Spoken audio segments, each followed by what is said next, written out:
Tom Fidzy here with my review of The Bad Batch Episode 1. Now, first of all, I don't have any internet, so this is all going to be on my data, so not sure when it's going to be uploaded. I did watch it last night on my phone on a small screen, which isn't very good, but it was still a fantastic episode, and I still thoroughly enjoyed it. First of all, going into The Bad Batch, I was like, I don't know, I'm not really too hyped about it, because they were a character that, or like a group of characters that originally weren't going to be in the Clone Wars because it got cancelled. Then it was released as like a half-done animation, and then it was finally brought back. So they were characters that like kind of felt a little bit separate from the Clone Wars because it took so long to get into it. And then they decided to pick them, and then put them in their own show. And that was cool because I love the Clone Wars. I think it's the best of the animated series. I love the animation style of it. Much preferred that animation style than Rebels. I quite like the Resistance animation style, but I think the Clone Wars was my favourite one, so I'm glad to see it continued. But the choice of characters, I was like, out of everyone in the Clone Wars, these are the ones that you're going to follow. And because they weren't really like main, as I said, they weren't main characters in the Clone Wars, you know. I'd much rather see like Cad Bane or someone like that. An actual character from the Clone Wars. These were very much like at the end of the Clone Wars. But yeah, they decided to pick them, so I was a little bit like nervous about it. A lot of the characters were very like kind of one-dimensional, very much caricatures, you know. It was like I'm the smart one, I'm the strong one, who's also like a little bit stupid. But I have to say that I thought they did it really well. They really fleshed out the characters, or starting to sow the seeds of fleshing out the characters. The one I was most concerned about was Wrecker, because he was very much like the big dumb idiot, just there for kind of jokes, a little bit unbelievable. And I was worried here that he was just going to be a little bit annoying. But there are actually some interesting stuff with his character. I like the fact that they've already got this thing going on with him where, you know, he's all like, yeah, I'm the best. Oh, I just want to punch things. You know, that's pretty much his character is, can I punch it? But I like the fact that they're already getting into the fact that he's kind of hardwired to be like that.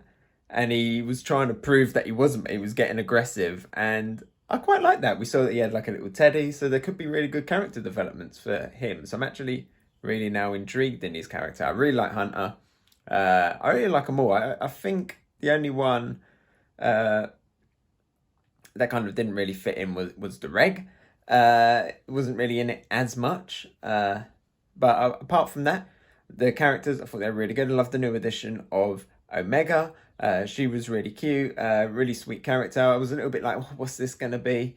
But I thought she was really cool. Definitely a lot of mystery surrounding her. She's a clone, but obviously she's a girl, so that's one big difference.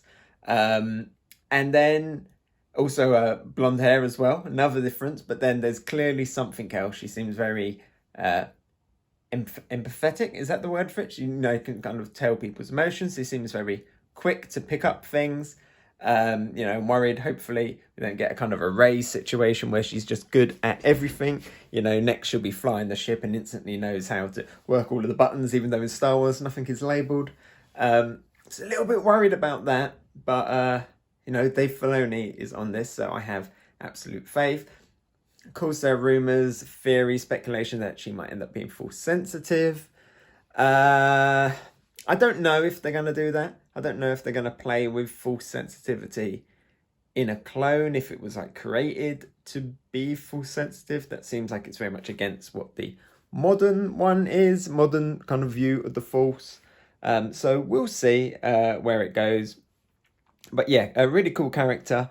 And I like the fact that the trailers that we got for this series didn't really give us much apart from this first episode, which was just very much Order 66 and this transition into the Imperials. It seemed like it happened very fast. It seemed like the chips weren't just the orders. It also completely changed the personality of all of the clones. That, you know, they kind of lost all their personalities and uniqueness, and they're very much just become Stormtroopers. Basically, they're just Stormtroopers. They're just drones. Literally now they are just an army of like the same. An army of duplicates, devoid of personality, and the Bad Batch really stand out for that. I liked as well that we're going to Camino, and we're seeing the Kaminoans, and we're seeing their perspective. I like the fact that we're kind of getting them looking like they're going to be kind of main and recurring characters as well. That's really cool because we never really dealt with them much, you know, even though they were the ones that designed. I got to change hands, sorry. Even though they're the ones that designed the clones and everything, we didn't really get too much with them. But I like we're getting that because out of all of the like planets and species that were being helped by the Republic and then found out in the transition to the Galactic Empire they were suddenly in prison, the Kaminoans have it the worst because they've literally got the center of the army right there in their like capital city. So interesting to see what's going to happen to the Kaminoans, because you know, as we know, the Empire, they don't really like aliens, do they? They got an army of humans and they replaced the clones with another army of humans. So it'd be interesting to see what happens to the Kaminoans. Seems like they very much, at the moment, they're trying to stick to it from a business perspective, but I'd like to get more into them and their characters. So that's interesting. It's always great seeing this time of the Star Wars galaxy and that transition. And it's good as well getting people's perspectives of people being like, this is weird, isn't it? This is a weird thing that's just happened. Like the Chancellor, how is he getting away with this? So I like that. That's good. Of course, we've got Saw Gerrera as well. Great to go back, Saw Gerrera. Onderon as well, and seeing the very, very birth of the rebellion again. You know, a little bit, I'm like, how many times can we see the birth of the rebellion? But as they pointed out in this new canon, you know, lots of different rebellions popped up all over the place, and then it merged into the famous thing that we know with Luke Skywalker and all of our friends.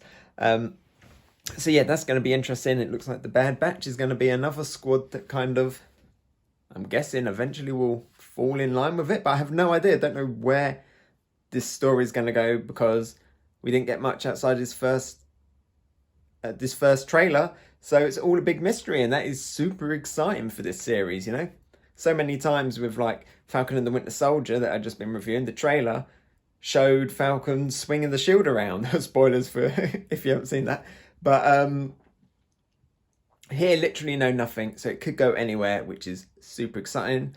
And apart from that, yeah, I was just enjoying it. I have to absolutely shout out again the animation style. Glad they kept over that Clone Wars thing. I like how it started off saying Clone Wars and burned into the Bad Batch, and the animation looks beautiful. I love that it's still got the same designs, but they've really stepped it up. You can just see in like the textures, the colors, the lighting.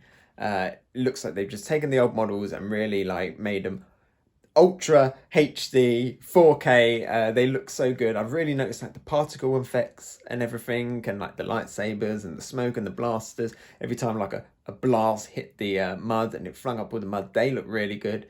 Really, like, it doesn't just look like an After Effects thing. They look really, really cool. It's sometimes like quite realistic. I'd love more Star Wars in this style, really, to be honest.